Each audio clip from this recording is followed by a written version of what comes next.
Today on my lunch break I went into the entertainer in the town where my office is, just to see if they had any of the new 2026 Hot Wheels. Lo and behold, they don't, and they did have a new box that came in, but it was old stock that was brand new this time last year.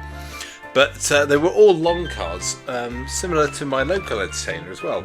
But I was having a look through, and I found the sort of baby blue or powder blue version of the Jaguar Mk1.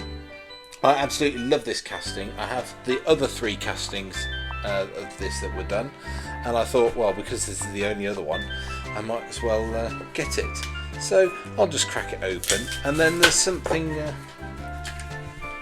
I want to talk about with these, but that is really nice. This one I think has slightly different wheels to the other two mainline ones that I have, but I just love how they've done it. You know, it looks like a proper racing Jaguar.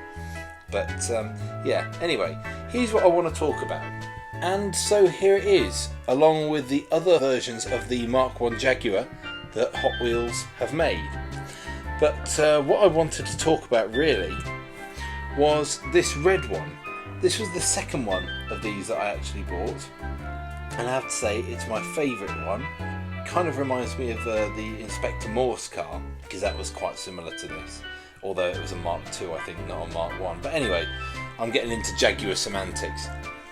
The thing that I wanted to talk about is that, unlike the other three, the first casting of the one, the Car Culture one, the Team Transport, or the one that I've bought today, this one doesn't have anything on the sides. That's what made me buy this one originally. I thought, oh, it's nice that they've released a Mark II that doesn't have any racing stuff on the sides. But then, not long after I first got the Hot Wheels Garage app and I was cataloguing my collection, I looked at the Mark 1 Jaguars, and their dark red Mark 1, as you can see from the app, has the racing emblems on the sides. But mine doesn't, and it was like this when I got it out of the package. So this car intrigues me. Is this a factory error? Is it a rare one? I really don't know. But I'd be interested to know your thoughts on both that car and its origins, or just the Hot Wheels Jaguar Mark 1 casting, or just Jaguars in general really. But yeah, time waster of the day there for you. Hope you have a good weekend, guys.